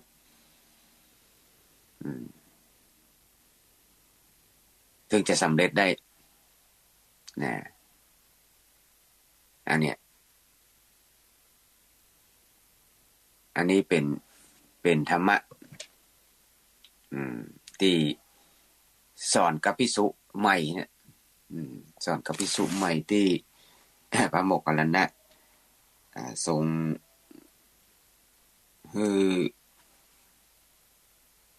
ไปปรับนะปรับภิกษุใหม่มัวอู้กันไปเลยใครหัวดังเสียงดังมีเห็นหลายเรื่องก็เคยใจฤทธิ์ไปเขย่าเวชยานปราสาทของพระอินทร์ได้ก็มีนะอันนี้จะมาเล่าทีหลังนี่รู้สึกว่าถ้าเป็นอาจจะมาเล่าทีหลังเนาะเรื่องนี้เนาะเพราะว่าตอนนี้เวลา 4:40 นาทีแฮม3นาทีจะหมดเวลาโอเคเนาะกันนี้จะลองเนอะลอง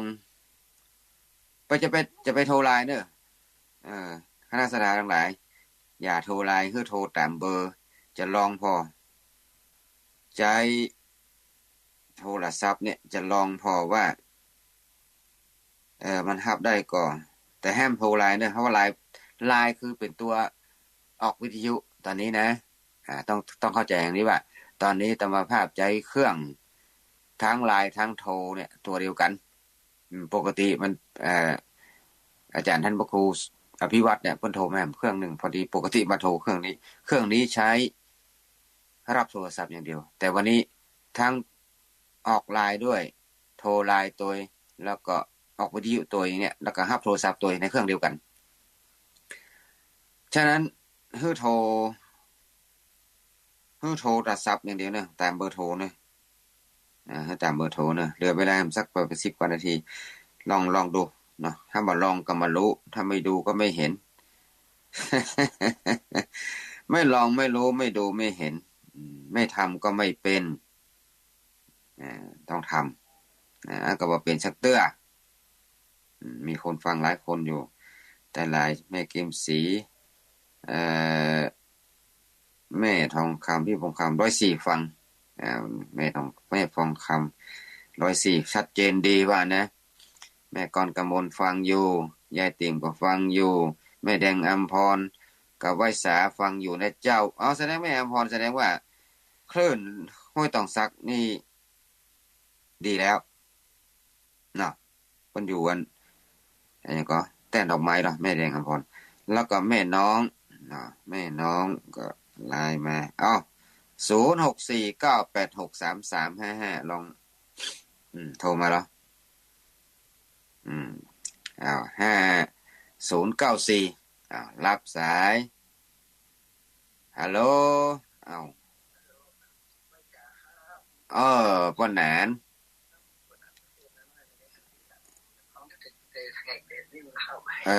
นี่แกเด้ออันนี้เครื่องรับโทรศัพท์กับเครื่องออกวิทยุอันเดียวกันนั่นแหละ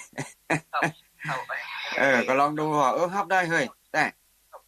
ยังชัดเจนเลยครับชัดเจนเนาะแล้วก็มาลุกวันใจนะว่าเจมสัตดีครับต้องทำคำสอนเขาต่อดีละสาธุอนุโมทนากับพ่อแนนประสิทธิ์แต่เนี่ยบ้านแนนน้อยจังหวัดแน่นบ้านอย่างก็พ่อบ้านประสิทธิ์บ้านนาแดงบ้านนาแดงครับบ้านแนนน้อยวะสาธุนะครับกำลังใจให้ท่านพระอาจารย์ดีๆมีทุกการยังเป็นของลมใสแก่บอกต่อไปครับสาธุสาธุเจริญพรครับสายต่อไปครับสายต่อไปนะพ่อนะนั้นฮัลโหลแม่สุแก้วเจ้ากับอาสานะตุลุงวางตุลุง ตั้งเมื่อตีสามแล้วนะเจ้าแม่สุเกียศิลาพรแน่แก่เนี่ยมันห้องละปูนเนอะเจ้าได้ฟังธรรมะบรรยายของตุลุงนี่นะเจ้าโอ้เข้าใจดีโอ้เจ้าขึ้น98.75วัดห้วยจองซักนะเจ้าตุลุงอ้าวดีแล้วเนาะปกติก็นึกว่ามันลุซักเป็นดีนะตุลุงเจ้าอ้าวกะมันลุไปกี่วันมันลุไปกี่วันโอ้ได้เป็นติดไปโอ้เป็นติดไปไงดีแล้วเดี๋ยวเข้ามาปกติเนาะเจ้าวันนี้ตื่นขึ้นมาก็ได้มีลมหายใจได้ฟังธรรมะบรรยายจากตุลุงก็เป็นบุญของแม่สุแก้วแล้วเด้อโอ้ดีละสาธุสาธุเพิ่นฟังกันหน้ากันหลายนะตุลุงดีกันนี่นะเจ้าเพิ่นฟังกันหลายบ้านศิลปรสิเตี้ยนี่นะเจ้าดีละสาธุแต่ละเด้อตุลุงเจริญพรเจ้าตุลุงเจ้าเจริญพรตะกี้ไผ่หมูโทรมาบ่ได้รับสักคำผ่านเบอร์อย่างพ่องวะมันเข้ามาหลายมันพร้อมกันถ้าเป็นยังเนาะจดเบอร์ไว้ก่อน0649863355นี่จดไว้ว่าตอนวันนี้วันแน่ปะกันแฮมอยู่มันจึงบัดตายจากกันบ่ได้เต้อแต่กันเนาะอ้าวเจริญพร512ใครเอ่ยสาระอาจารย์เสียงคุ้นๆเหมือนกันนะคุ้นอาจจะว่าไผที่ไหนอะไรแต่เสียงนี่อยู่ในจุฬาเสือแง้มนะเจ้าเสือใช่เจ้าเสียงทำเนียงต่างกันในการประแจ้งฮู้กะว่าต่างลำปางแต่ว่าเฮาจะตักมันก็หลายคนเดี๋ยวตักผิดแน่เตกรายงานตัวชัดเจนได้มั้ยเนาะฟังกันหลายคนนะอาจารย์ดีละสาธุแม่ก็ลืมมาฮะแม่ก็แม่วินนะแม่วินนั่นแหละสาธุนะแม่วินเด้อเจริญพรสาธุแม่วินเอาจะตักไปกวดแน่เตะก็ผิดเนาะอ้าว539ใครเอ่ยเอาฮัลโหลโอ้แหละ5391539ไว้ค่ะเจ้านี่ฟังอยู่นะฟังอยู่แล้วแกลำปางนี่ก็ลำปางนั่นนี่เนาะไม่ได้สมัยนางแลลำปางนี่แกโอ้วันนี้วันลำปางมาหลายเนี่ย2สายแม่พิสมัยบ้านดังแลเจ้าเป็นกำลังใจเด้อชัดเจนเนาะชัดเจนเจ้าสาธุมันลำปางได้ฝนตกเยอะป่ะโอเคตั้งปุ้นเด้อตั้งลำปางนี่ตมาภาพเคยไปนะบ้านฝนตกเยอะเฮ้ยตั้งพุ่นน่ะตั้งแม่เหมาะตั้งอย่างนี้แถวข้ามดอยขึ้นไปดอยพ้นห้องดอยอ่ะลืมไปละที่ไปแม่เหมาะจากลำปางไปเหมาะน่ะดอยอย่างนั้นแถวนั้นจะตกดีเด้อฝนนะบ้านอะไรอย่างว่าดอยอย่างก็ลืมแล้วจำเตอะขี้หลงขี้ลืมมีอะไรมันเขาว่านะบางทีก็ลืมแต่ว่าเนาะขึ้นลงกุฏินี่แน่จะมาเอาอย่างว่าเนี่ยขึ้นมาแถวไปแยะแหมยังลงไปมาไม่ไหนฮะจะเป็นอันเนาะสตินี่มันบ่ใจว่ามันลืมแต่นะเฮาบ่ใจตั้งแกล้งลืมเลยเวลาขึ้นมานั่งก็เป็นมึนบ่มึนนี่เฮาจะมาเอาอีหยังเป็นหยังหรออันนี้ต้องฝึกจิตฝึกอย่างนักๆเนาะฝึกจิตฝึกใจให้นักๆแต่ตั้งนอกนะมันลืมตั้งนอกตั้งในแทบบ่ลืมลืมสิ่งลืมของพ่องมันอย่างน่ะมันการรีบเร่งบางครั้งรีบด่วนนี่แหละลืม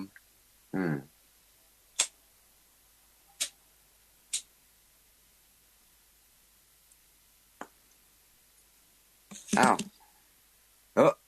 นั่นน่ะเพิ่นโทรศัพท์มาได้พ่อจะก็ได้แม่กรกมล นมัสการค่ะเจริญเจริญพรปกติต้องโทร โทรไลน์ก็ได้อันนี้ประเด็นนี้เครื่องออกทั้งไลน์ทั้งโทรศัพท์เลยประเด็นนี้ถ้าโทรไลน์ไม่ได้จ้ะตัวลุงไม่ได้หลุดไม่ได้หลุดเลย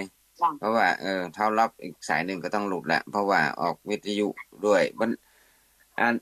ก็ลงเรื่อยๆเหมือนกันนะเพราะว่าเครื่องมันมี2เครื่องนึงใช้ออกวิทยุอย่างเดียวเนาะแล้วเครื่องนี้มันใช้โทรศัพท์ถ้ามาใช้โทรศัพท์ด้วยใช้ไลน์ด้วยมันก็หลุดนะเนาะใช้2อย่างได้บ่ได้กะไม่ได้ค่ะตัวลุงถ้าใครเข้าโทรไลน์ไปถ้าตัวลุงรับมันก็จะหลุดไปเลยค่ะหลุดอันเก่าเลยจบข่าวค่ะเหมือนตัวลุงบอกเมื่อกี้นะค่ะว่าไม่ให้โทรไลน์อันนี้สายว่างก็เลยโทรมาแชร์ดูกันดีแล้วสาธุดีมันบ่ได้ช่วงเฮากำลังจะเลิกอู้เรื่องอย่างนี้ก็ดีค่ะช่วงนี้อากาศเริ่มร้อนแล้วเนอะโอ้มืดตึกแต่ว่าแมลงไปทำวัดที่พระใหญ่เนาะโอ้พ่อจังได้บ่โพสต์สติมหันต์โดยตั้งได้ก็ได้โดยตั้งคุณตานก็ได้โดย 0.2 เนาะระมัดระวังเด้อทางปูนแหนสำลีไปเมืองจะบอกตะลุงว่าตะลุงอธิบายละเอียดดีจ้ะธรรมะก็ดีแล้วจ้ะอย่างหนูไม่รู้หนูก็จะได้รู้จ้ะหนูก็จะรู้แต่ว่าพระโมคคัลลานะอันปฏิบัติแล้วง่วงเหงาหาวนอนเพราะอะไรอย่างหนูก็จะรู้แต่ว่าพระพุทธเจ้า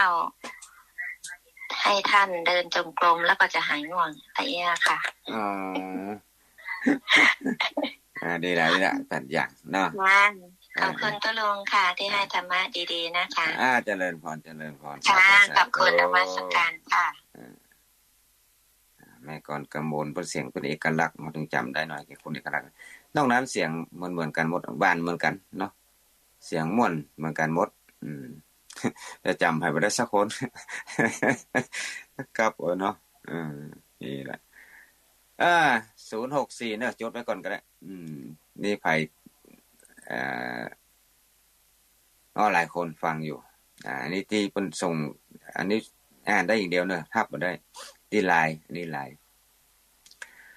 ต่างญาติโยมพอออกไม่ออกต่างลำปางก็ไม่แล้วก็ตะกี้พ่อประสิทธิ์บ้านนาน้อย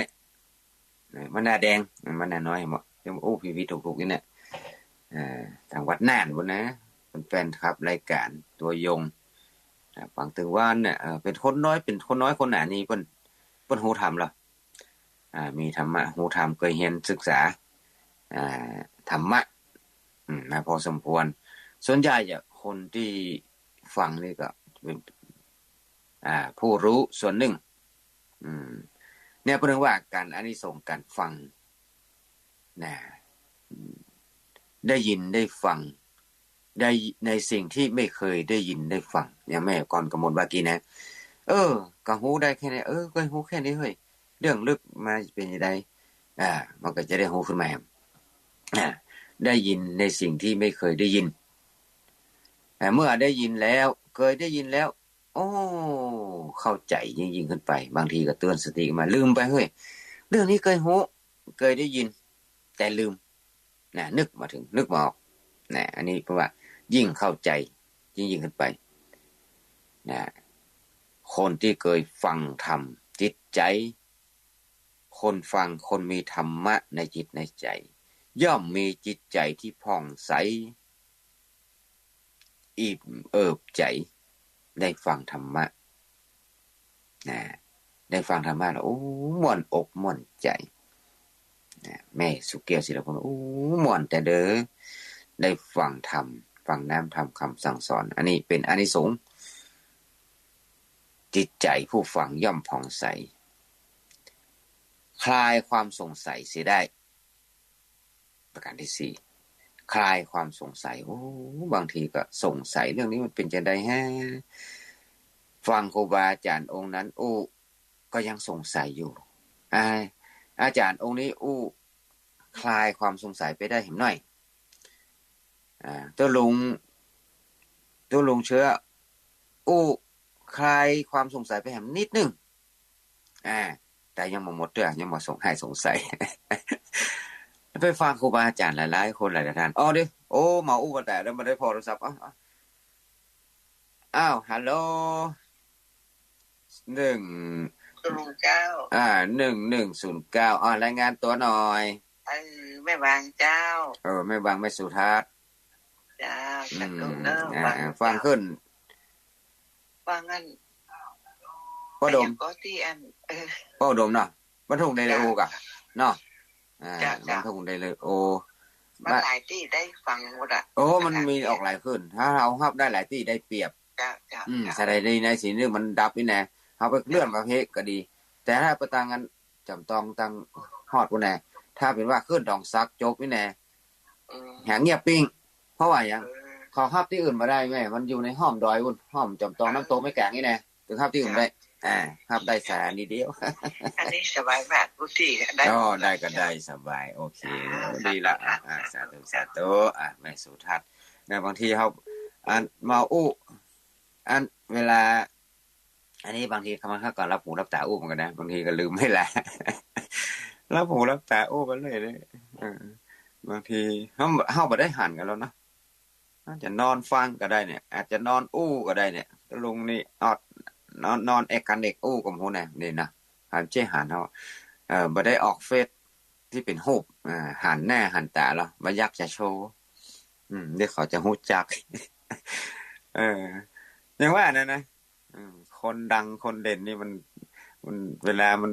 ขึ้นสูงนี่มันตกเจ็บเขาฮู้จักหมดองค์นี้เราตะลุงเชื้อแล้วเนี่ยอย่าไปผิดพลาดนะคนเฮามันปุถุชนนะปุถุชนคนธรรมดามันมีพลาดได้สี่ตีนยังรู้พลาดจักปราดยังรู้พลังเลยคนเฮาก็ระวัดระวังตัวเนาะสุขภาพร่างกายก็ดีอุบัติเหตุทั้งหลายก็ดีที่จะมาแต่หลายๆที่หลายๆต่างมาประมาทมัจจุโนประมาทางมัจจุโนประมาประมาทางนี่นะความไม่ประมาทเนี่ยถ้าประมาทนี่เป็นทางแห่งความตายได้เป็นความตายได้นะประมาทบ่ได้คนเฮาระมัดระวังอย่าประมาทในเรื่องการเรื่องศีลเรื่องภาวนามันทำความดีอันนี้ถือว่าบ่ประมาทในด้านบุญกุศลแต่ถ้าไปมั่วไปทางโลกจะว่าหากินสปะถ้าบ่ได้ทำความดีอย่างไว้เลยก็อู้ยากเหมือนกันนะจะบ่ได้มีปัจจัยจะมีอย่างที่จะเปิ้งปลาชีวิตจิตใจในบ้านปลายของชีวิตได้นะถ้ามันมีอย่างที่เปิ้งเนี่ยเหมือนเฮาลอยน้ำนะคนจะจมน้ำเนี่ยลอยกลางแม่น้ำเนี่ย มันมีที่เปิ้งมันเคว้งคว้างมันมีที่เกาะที่กำแต่ถ้ามีขอนไม้นะขอนไม้มีเป็นขอนไม้ก็ดีมีที่เกาะที่กำที่ดีที่สุดก็ต้องมีเรืออย่างน้อยมีเรือมีบนในหนังแสดงดีขึ้นถ้าไผได้นั่งเรือยอดบนแม่น้ำผมว่าสุดยอดละแสดงว่าอันนั้นเธอปึ้งลอยสบายอันนี้ไม่ต้องห่วงนี่แหละแต่ก็ว่าเรือยอดนี่จะประจมนะจมได้เหมือนกันถ้าประมาทสามารถนี้ได้แต่อย่างน้อยของมีขอนไม้ขอนไม้เกาะเป็นที่ปึ้งอันบุญกุศลก็เหมือนขอนไม้บุญกุศลก็เหมือนขอนไม้ที่เขาจะได้ปึ้งเหมือนเฮาลอยน้ำนี่คือน้ำในวัฏสงสารลอยคอไปอย่างน้อยไว้เขาเกาะไว้เขาประจมกันนะเอาละหมดเวลาเลยทำกำเตือนมาละเป็นงงแงงมาเนี่ยเจอไรก็ขอนำรายการจากคณะสถาทั้งหลายทุกวันอังคารหน้าเจอกันใหม่เนาะโดยบุญโดยกุศลนี้ขอให้เป็นภวะปัจจัยเป็นวิสัยตามทรงให้ท่านทั้งหลายเกิดปัญญาญาณได้รู้หันทางขององค์สมเด็จพระสัมมาสัมพุทธเจ้าทุกคนจัตตารโอธรรมวัฏฏันติอายุวันโนทุกขังพระอัง